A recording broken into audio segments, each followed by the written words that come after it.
बोलिए श्री प्राणनाथ प्यारे की जय, श्री सतगुरु महाराज की जय। तो इस प्रकार से धन श्री देवचंद्र जी को कौन बुलाते हैं? श्री कृष्ण जी अपने पास बुलाते हैं।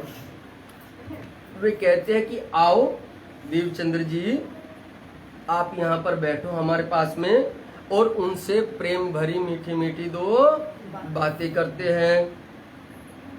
बुलाए लिए देवचंद्र जी, बैठाए अपने पास, बातें लगे करने मुख मीठे प्रेम लिए खास।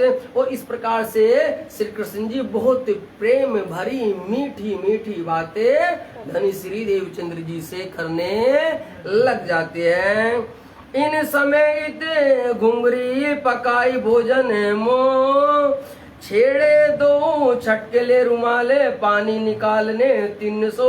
इस प्रकार उस वक्त में, क्योंकि जो ग्वाल बाले थे वे भी तो भोजन बनाते थे ना अपना, तो उनको भी भूख लगती थी।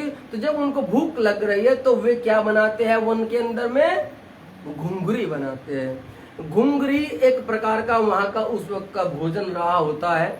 अब उसको हम किस प्रकार से सही करें, क्योंकि उसको जानते नहीं है। लाइक आप ऐसे समझ लीजिए कि जैसे खिचड़ी टाइप बना लिया हो, या कुछ भी जंगल में है, कुछ और तो है नहीं, तो थोड़ा सा ऐसा घुंगरी बना लेते हैं और बना करके वे उसमें से उसका पानी निकालते हैं, और फिर निकाल करके वे एक बड़े से रुमाल में ला करके रखते हैं, ताकि कि भाई अब हम सब लोग इनका भोजन का प्रसाद लेंगे।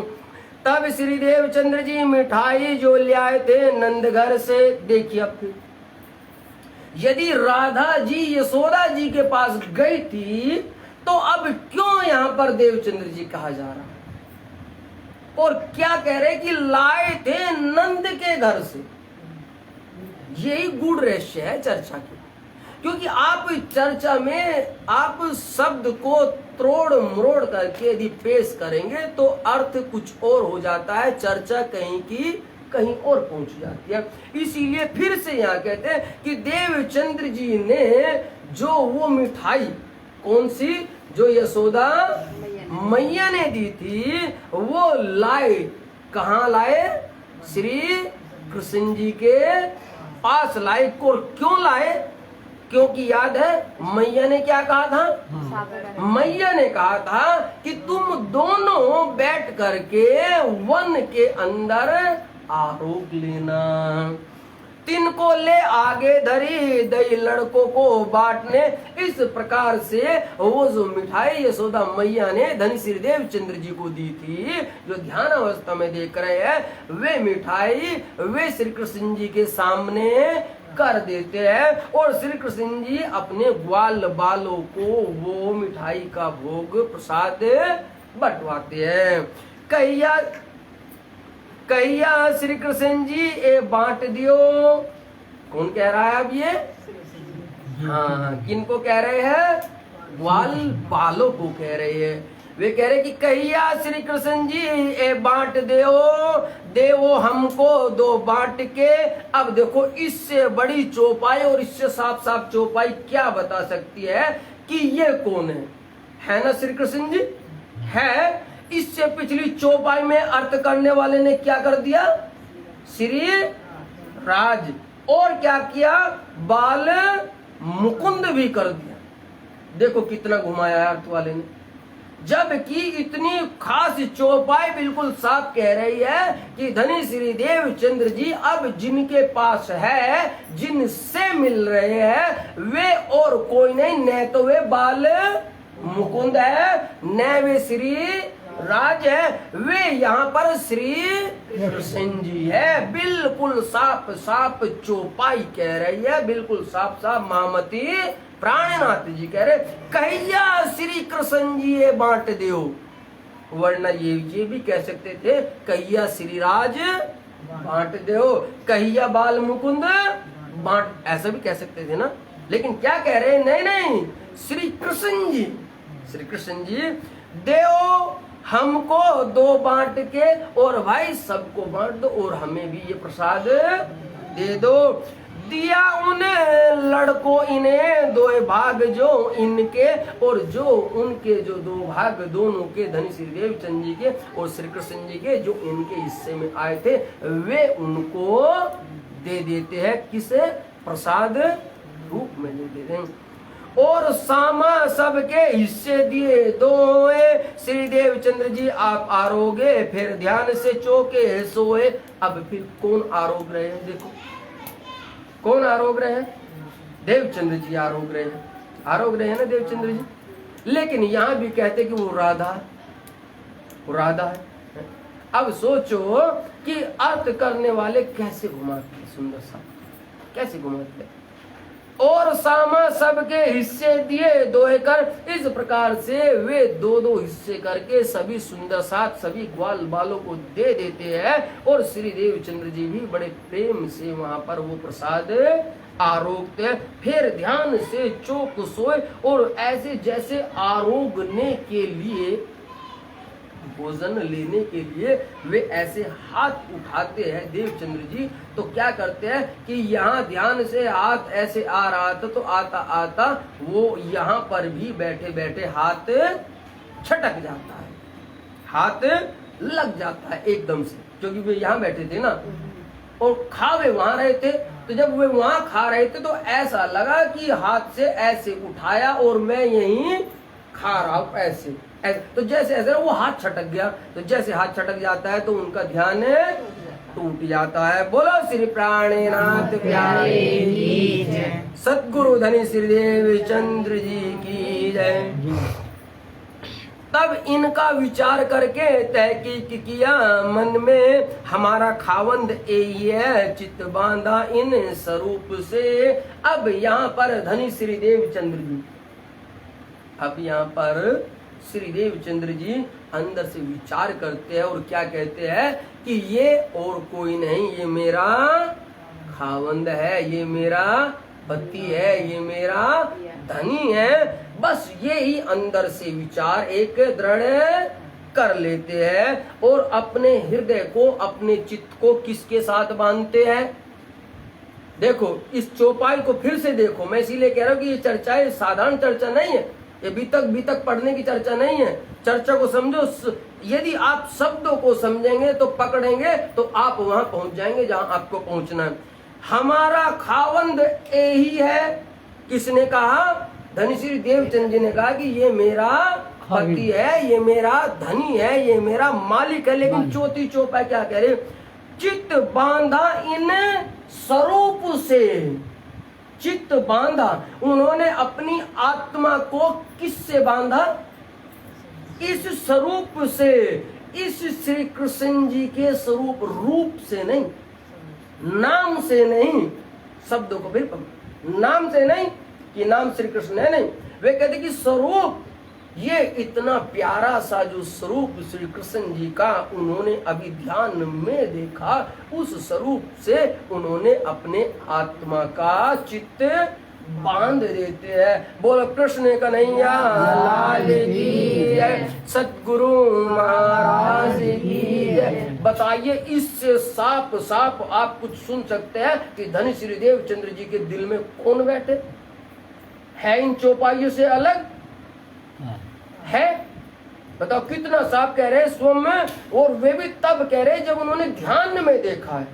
अब जब ध्यान में देखा तो अपने चित्त को उन्होंने उस स्वरूप से जोड़ दिया। और तुम स्वरूप तुम में स्वरूप, वही वाली बात आ गई। और तुम स्वरूप के संग रूप नहीं, स्वरूप महाराज जी का स्वरूप, श्री राज जी का स्वरूप, वैसे ही श्री कृष्ण जी का स्वरूप है ना।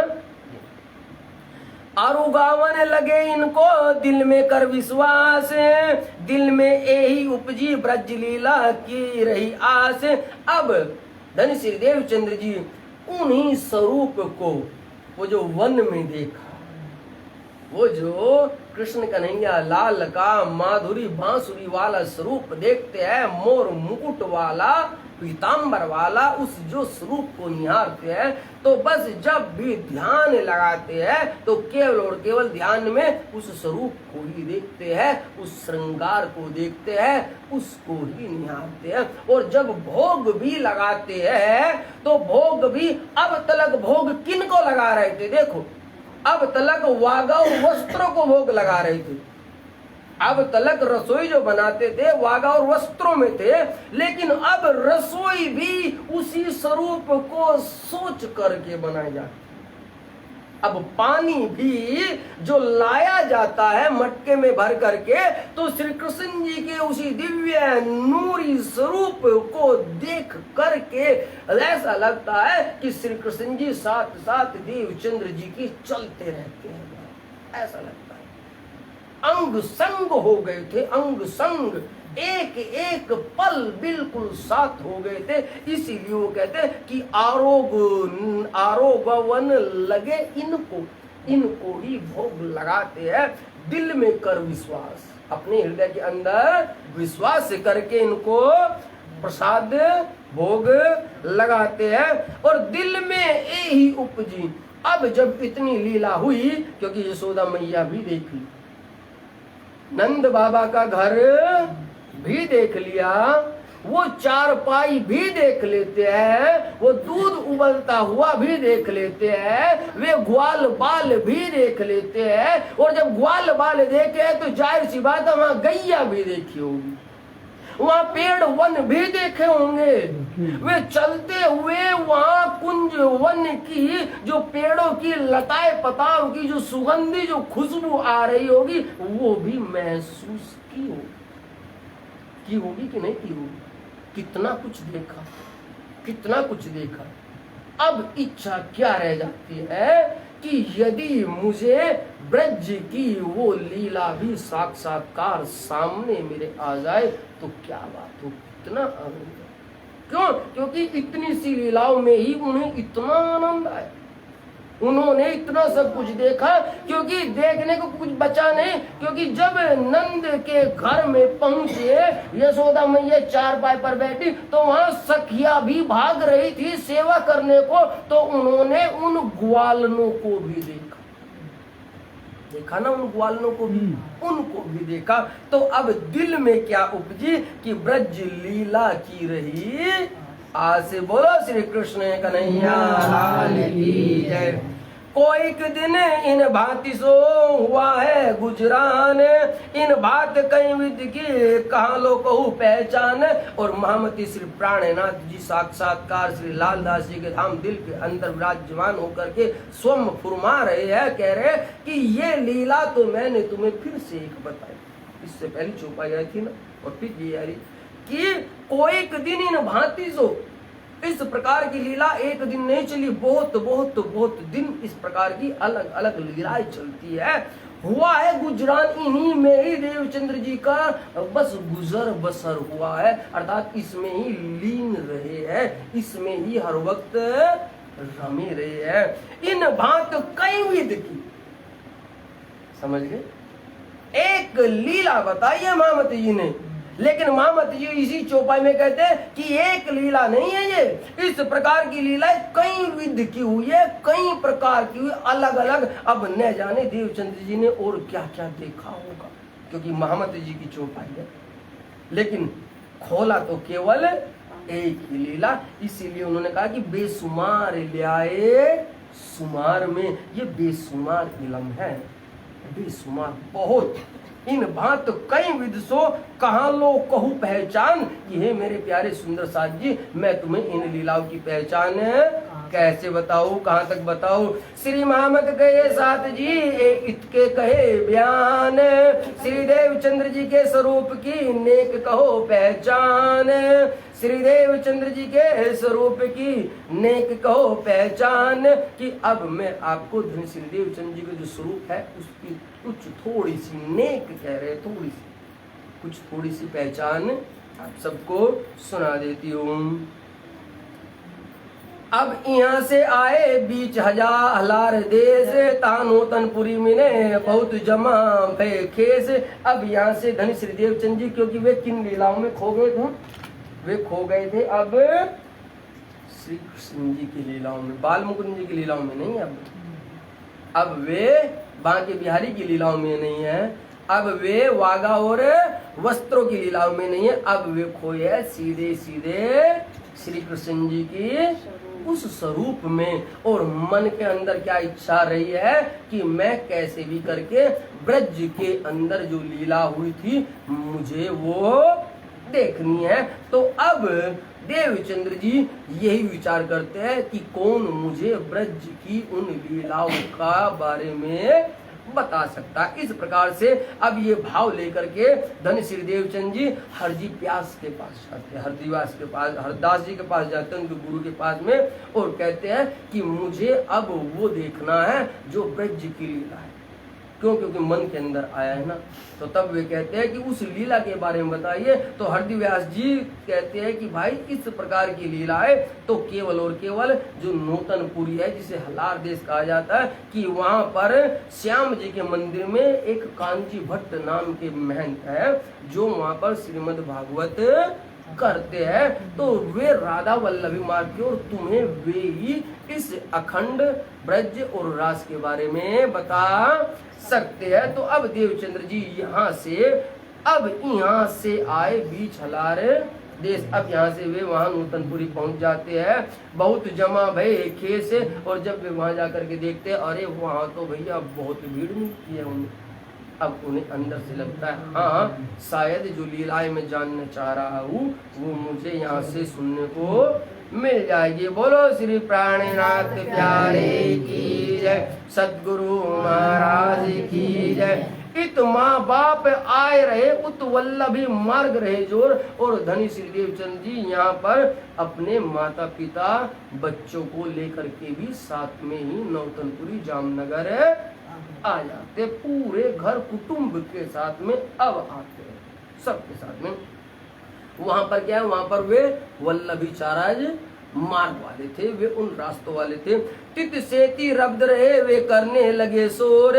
और वहां पर क्या होता है, क्योंकि वहां पर जब भागवत करते हैं तो कोई ऐसा होता है कि कोई उसको अच्छा कहता है, कोई बुरा कहता है, कोई ये कहता है कि ये तो कृष्ण के दो स्वरूपों की बात करते हैं। वहां तो वे कृष्ण के दो ही स्वरूप की बात कर रहे हैं, एक बाल मुकुंद और एक बाके बिहारी। लेकिन यदि कृष्ण परिणामी वाले सुनो तो वे कहेंगे, क्या कहेंगे? तीन कृष्ण कृष्ण सब कोई कहे और भेद न जाने कोई, और नाम एक विद हो तो है तो लीला तिरविद हो। बोलो कृष्ण कन्हैया लाल की जय। लेकिन यहाँ तो दो में ही झगड़ा है। अब दो में इतना बड़ा झगड़ा, तो भगत जी ये बताइए अब हमारे तीन कह दिए गए तो अब क्या होगा, है ना? अब क्या होगा? तो अब वही यहाँ से लीला प्रारंभ होती है। जी जी जी जी। श्याम जी के देवल में कथा कहे कानजी भट्ट। वहां पर जो कानजी भट्ट महंत थे, बहुत बड़े आचार्य थे, बहुत बड़े प्रकांड विद्वान थे। वे श्रीमद् भागवत का वहां पर गाया करते थे, उनको सुनाया करते थे। और कहाँ थे? श्याम जी के मंदिर में वो सुनाया करते थे। निष्ठाले सुनने लगे होए वल्लभियों से खटपट। इस प्रकार से जो वहां पर भागवत सुनने वाले वल्लभाचार्य मार्ग के थे, एक वल्लभी मार्ग के थे और एक दूसरे जो एक बांके बिहारी जी को मानते और एक बाल मुकुंद को मानते। तो इस प्रकार उन दोनों में आपस में खटपट होने लगी। वही जैसे कृष्ण प्रणामी और साहेब वालों में खटपट होने लगी। अरे दो बंदे के साहेब के पर लड़त पावे बिन भेद, प्यारे लड़त पावे बिन भेद। समस्या यही हो रही है, दोनों को गुरु सही नहीं मिला है। सही मिला होता तो दोनों को एक करके वहीं बता देता कि तुम झगड़ो मत, ये तो अपनी एक लीला है। जल पाने को तब करे जब आहार देवे आता में, तब आहार आकार को देवे न करे कम। इस प्रकार से उनके साथ में धन श्री देवचंद्र जी भी वहां पर श्रीमद् भागवत सुनने लगते हैं, वो हर रोज जाते हैं और श्रीमद् भगवद गीता का उनसे पाठ उनकी चर्चा सुनते। लेकिन वो ये करते थे कि जब तलक वे उनकी चर्चा नहीं सुन लेते थे तब तलक वे अपने शरीर को न तो पानी की एक बूंद देते थे और न ही भोजन का एक निवाला देते थे। हाँ जी, उनके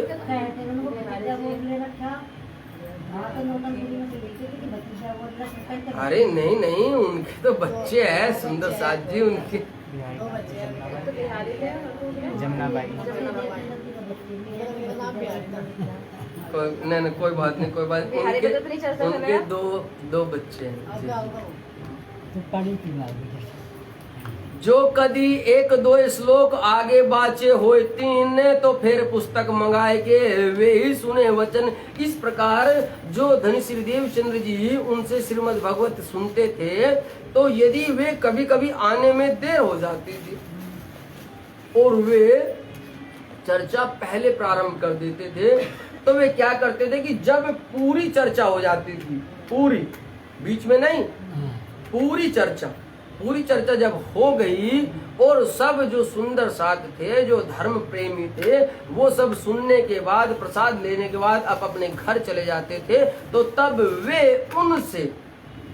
उनके पास जाते और कहते कि हे गुरुजन, हे महंतजन, मुझसे ये चर्चा छूट गई, आप मुझे कृपया करके ये चर्चा फिर से सुनाइए। तो इस प्रकार से जब कांजी भट्ट ऐसा सुनते हैं, उनके बारे में देखते हैं, तो वे ये कहने लगे, भाई ये कोई दिव्य आत्मा है, इसको असली खुराक है, ये चाहता है। तो अब गुरु का भी मन उनके साथ में जुड़ने लगता है।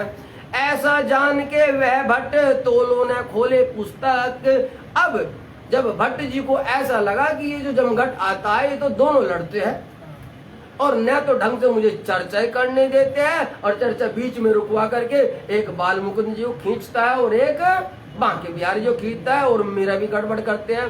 तो अब भट्ट जी को उनमें रस ने आकर के रस आने लगा धनी श्री देवचंद्र जी में। क्यों?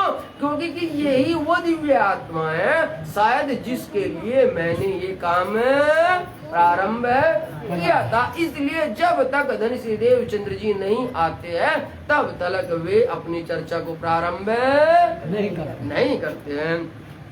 जो लो श्री देवचंद्र जी न आवी और बात न करे बुजरक। इस प्रकार से जब तक धनी श्री देवचंद्र जी कथा में नहीं आते हैं तब तक वे कथा को प्रारंभ नहीं करते हैं। रहे श्रोता शहर के चौधरी। अब देखो ये गड़बड़ हो जाती है भाई, बड़े बड़े सेठ होते हैं जो यजमान बनते हैं।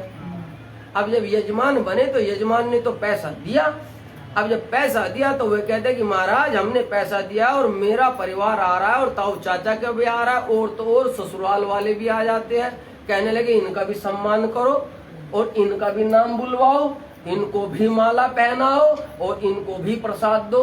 अर्थात जब वे आएंगे तो ही शुरू करना, तो यजमान है भैया, पैसा दिया है। इसीलिए कहा है, संत के लिए से कहा है कि गोविंद का गुण गाय के और तापर मांगत दान। अरे धिक धिक पड़ो रे मानवी जो बेचत है भगवान। प्रभु का यदि तुम कीर्तन कर रहे हो, प्रभु का यदि तुम भजन गा रहे हो, प्रभु का यदि तुम सत्संग कर रहे हो, तो तुम उसे बेचना मत। तुम्हें बेचना नहीं चाहिए, कभी तुम्हें उसका मोल नहीं लेना चाहिए, कभी तुम्हें उसे माया से नहीं जोड़ना चाहिए। यदि तुमने प्रभु के भजन को, प्रभु के सत्संग को, प्रभु की वाणी को इस माया के रूपी धन से जोड़ दिया तो तुम्हारा ये किया क्या सब कुछ बेकार नहीं, महापाप हो जाएगा।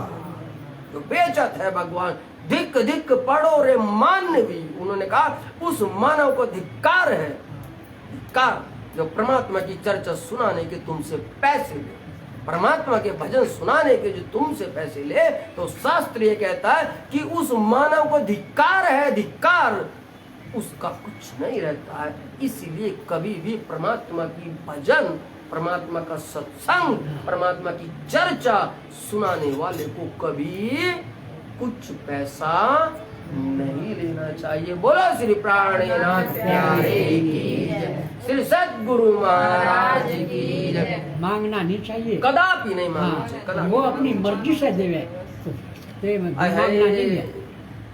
बिन मांगे मोती मिले और मांगे मिले न भी। समझ रहे आप? बिन मांगे मोती, आपको नहीं पता बिन मांगने से वो क्या क्या तुझ पर लुटा वो तो है। दे, तुझ पर लुटा हाँ। दे। इसलिए मांग करके तूने केवल और केवल वो मोतियों का जो हार मिलने वाला था, हाँ। उसको तूने खो दिया और आज तू केवल इस सिक्के में अटक गया है ना। इसलिए कहा है कि कदापि नहीं मांगना चाहिए, कदापि नहीं मांगना।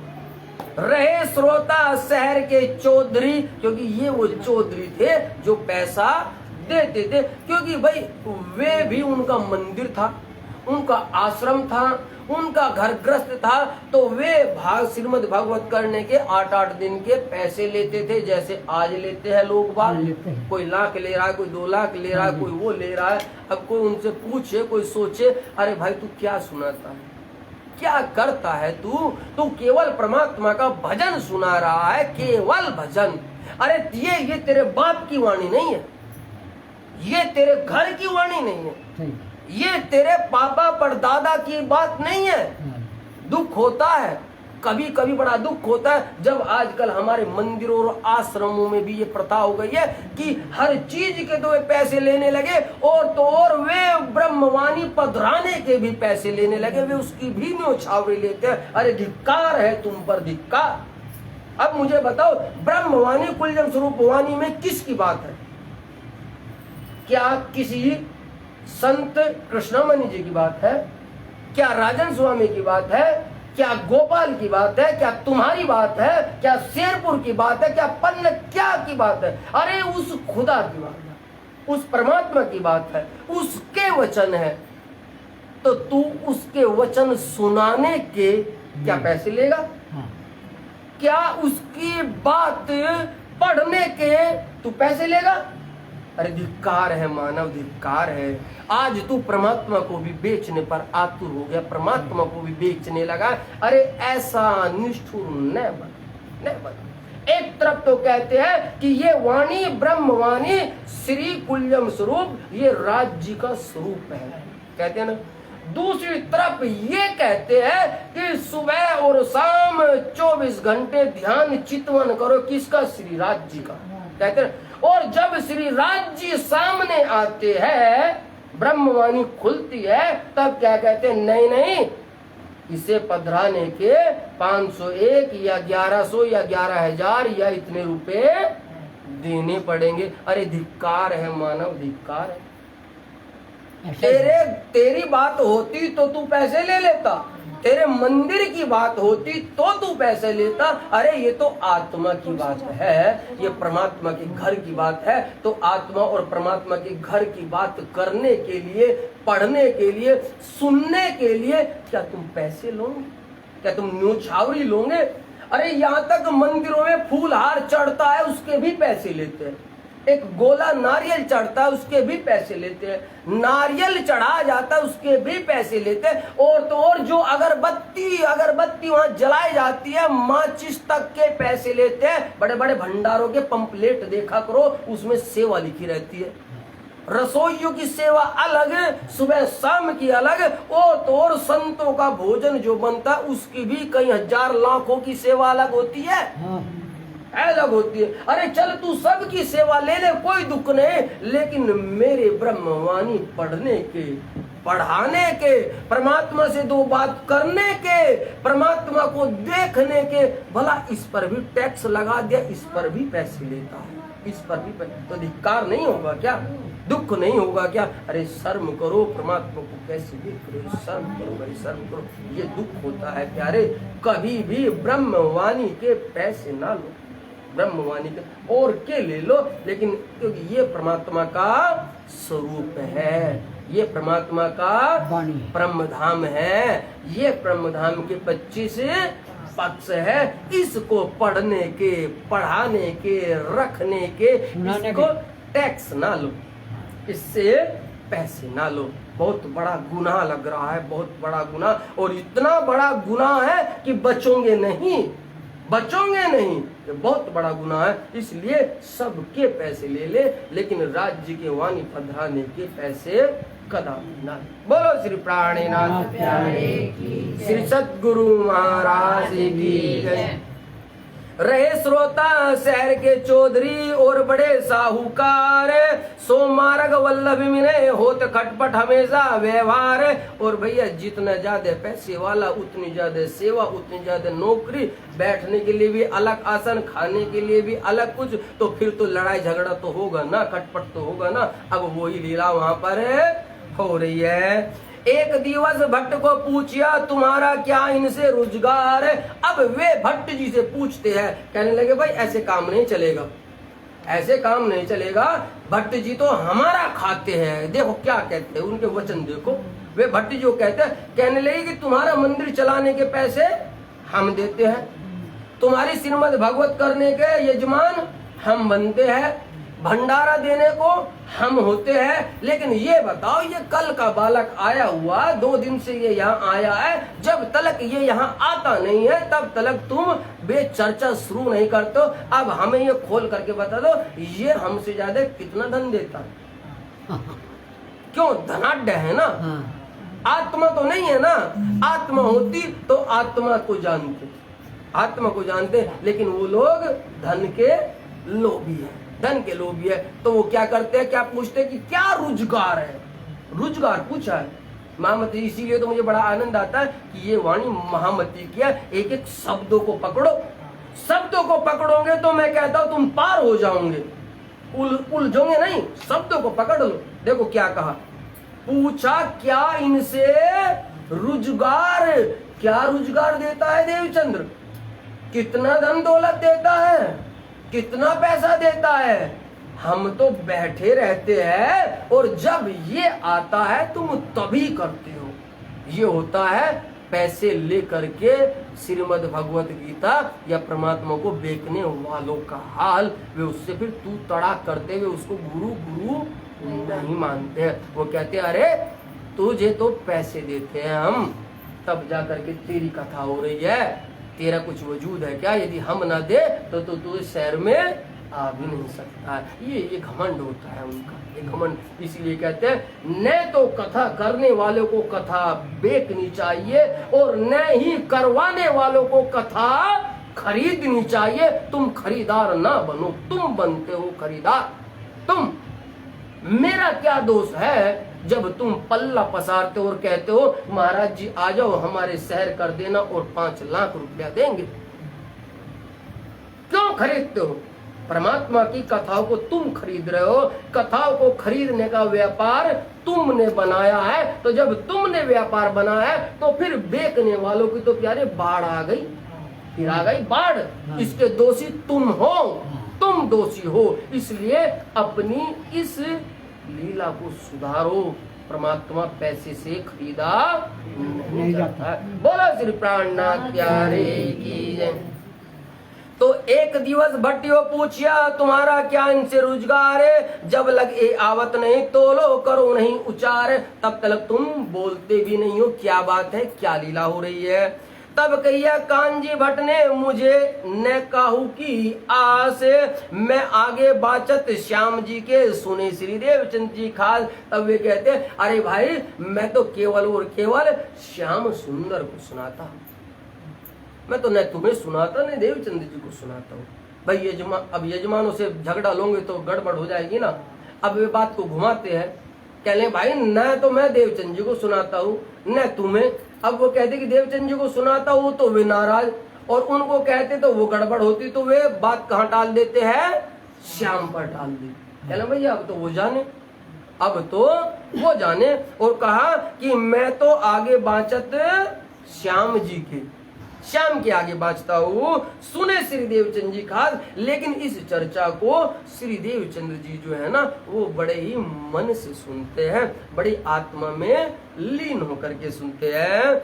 मोहे प्राप्त कहियो तो तुमसे होए क्या इन गरीब से। अरे भाई अब देखो, क्योंकि संत है ना, उनसे लेता है तो फिर दबता है, तो अब क्या कहता है वो, हाथ जोड़ करके कहता है बेचारा, अरे भाई साहूकारो, सेठो, यजमानो, अरे मुझे तो प्राप्त तुमसे ही होता है, तुम ही तो देते हो, जब तुम देते हो तो मेरा घर चलता है। देखो कितना उल्टा, एक तरफ तो वो खुदा है, वो परमात्मा है कि वो दुनिया को देता है, लेकिन यहाँ उस परमात्मा का गुण गाने वाला दूसरे से लेता है और कहता है कि मुझे तो तुम देते हो। इसीलिए कहा है कि वो आत्मा बड़ी खास होती है जिससे परमात्मा का लगाव होता है, ये सब आत्माएं नहीं होती है। मुझे तो प्राप्त कहिए तुमसो होए क्या इन गरीब सो, इन गरीब से मुझे क्या प्राप्त, इन गरीब से।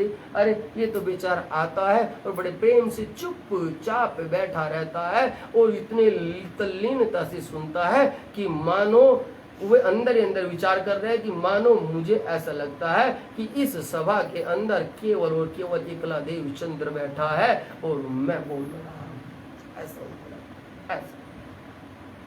और अंदर ही अंदर वे मुस्कुराते हैं कहते हुए, पर तुम कब हूँ मोह पूछत। और मुझे ये बताओ वो आज तुम ये क्यों पूछ रहे हो, क्या मामला है। अब थोड़ा सा सोचा विचारा, क्या बात है, क्यों तुम पूछ रहे हो, आगे पीछे इस लोक में कहो। अब कहते कि तुम मुझसे आज क्यों पूछ रहे हो ये ऐसा, तब वे भी बात को घुमा देते कि नहीं हम तो वैसे पूछ रहे हैं। तब फिर से वो बात कहने तुम्हें अब मैं एक बात बताऊं, जो तुम उस पर ऐसा कह रहे हो और ऐसा कह रहे हो कि मैं जब वो नहीं आता तब तक नहीं करता। पहले एक बात बताओ, तुम किस किस टाइम आते हो। कहने जी कोई हम तो किसी टाइम आ जाते। कहने एक बात बताओ, कभी कथा शुरू होने के बाद आते हो कि हाँ जी हाँ आते हैं। कितनों ने हाथ उठा दिया। कहने क्या तुम्हें मालूम है जब तक तुम आते हो आधे घंटे की कथा निकल जाती है, 1 घंटे का हाँ जी महाराज जी निकल जाती है। तो कभी मुझे ये बताओ तुम में से किसी ने उस कथा के बारे में पूछा कि महाराज जी जो 1 घंटे कथा निकल गई वो क्या थी। क्या पूछा किसी ने आकर के, क्या तुम में से किसी ने ये पूछा कि महाराज जी जो ये 1-2 श्लोक पहले आपने कह दिए और हम नहीं आए, क्या तुमने पूछा।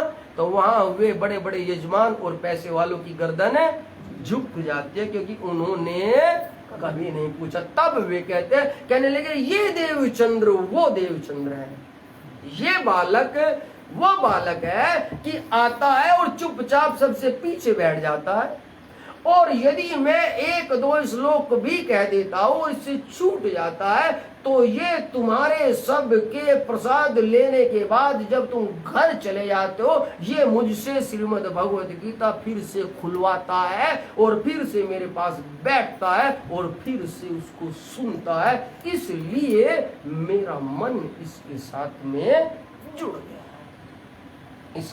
और हकीकत में होना यही चाहिए कि जब चर्चा कुछ छूट जाती है तो चर्चा को पूरी कर लेना चाहिए। मैं एक श्लोक आगे कहिया, कबुए पास न होए तो घरो जाए फिर पूछत पुस्तक छोड़ावत सोई। है ना कि जब छूट जाता है तो ये फिर से घर पर जाकर के मुझसे सुनता है। तिस वास्ते इन आय के मैं करत उच्चार। अब देखिए अब वे यहाँ से फिर बच जाते हैं, हो कहने लगे देखो भाई एक तो मैं 3-3 घंटा करके पहले ही थक जाता हूँ, मैं भी बूढ़ा थक जाता हूँ 3-3 घंटा करके। लेकिन ये क्या करता है देवचंद्र, ये जो इससे छूट जाता है ये फिर घर जाता है और घर जाके मुझे फिर कहते कहले खोलो फिर से भागवत और फिर सुनाओ। तो भाई जब मैं ज्यादा थक जाता हूँ तो मुझे अच्छा नहीं लगता है, मुझे आराम चाहिए। इसलिए मैं क्या करता हूँ, मैं 5-10 मिनट उसकी इंतजार कर लेता हूँ। बोलो श्री प्राणनाथ प्यारे की, बोलो संत महंत की। देखिए संत भी संत होते हैं, संतों को आप इतने साधारण समझने की भूल मत करना। हाँ सही बात, ठीक है ना, क्योंकि संतों के पहरेदार खुद खुदा के फरिश्ते रहा करते हैं। अब देखा इन्होंने बड़े बड़े साहूकारों को कैसे चालाक बहुत कर दिया, बढ़िया जवाब दिया। उसके प्रति अपने प्रेम भी दिखाया है और उनका गर्दन भी झुकवा दी, हाँ उनके पैसे का मान सम्मान भी तुड़वा दिया और यहाँ पर देवचंद्र को आत्मा में लीन कर दिया। लीन कर, ये होती है संत, ये होते दिव्य आत्मा। कहते हैं, इसीलिए कहते हैं कि श्रोता को यदि एक सुंदर अच्छा वक्ता मिल जाए, हजारों की आवश्यकता नहीं होती है, हजारों लाखों की आवश्यकता नहीं होती है। श्रीमद् भगवत गीता केवल और केवल वहां पर सुखदेव मुनि ने केवल और केवल राजा परीक्षित को सुनाई थी, हाँ लेकिन सुनने वाले भी 88,000 ऋषि मुनि थे जी और भी बहुत थे, लेकिन जो मेन किसी के लिए कही जा रही थी तो वो केवल और केवल एक वक्ता होता है जिसके लिए ये सब कुछ होता है, जिसके लिए यहाँ पर भी यदि एक बी तक चल रहा है तो इस बात को मान लेना कि कोई न कोई वो एक दिव्य लीला है, वो एक दिव्य आत्मा जिसके लिए ये लीला यहाँ से चल रही है, तुम सब के लिए नहीं चल रही, किसी एक के लिए चल रही है। ये परम शक्त बात है, परम शक्त। अब यहाँ वो कहते हैं कि न जाने इस झुंड में और कौन सुहागिन होए, तो अब तो ये वो झुंड है प्यारो जिसमें से ये देखना है कि वो एक सुहागिन नार कौन बनती है। बोलो श्री प्राणनाथ प्यारे की जय, श्री सद्गुरु महाराज की जय। प्रणाम जी प्रणाम, प्यारे साथ जी प्रणाम जी प्रणाम।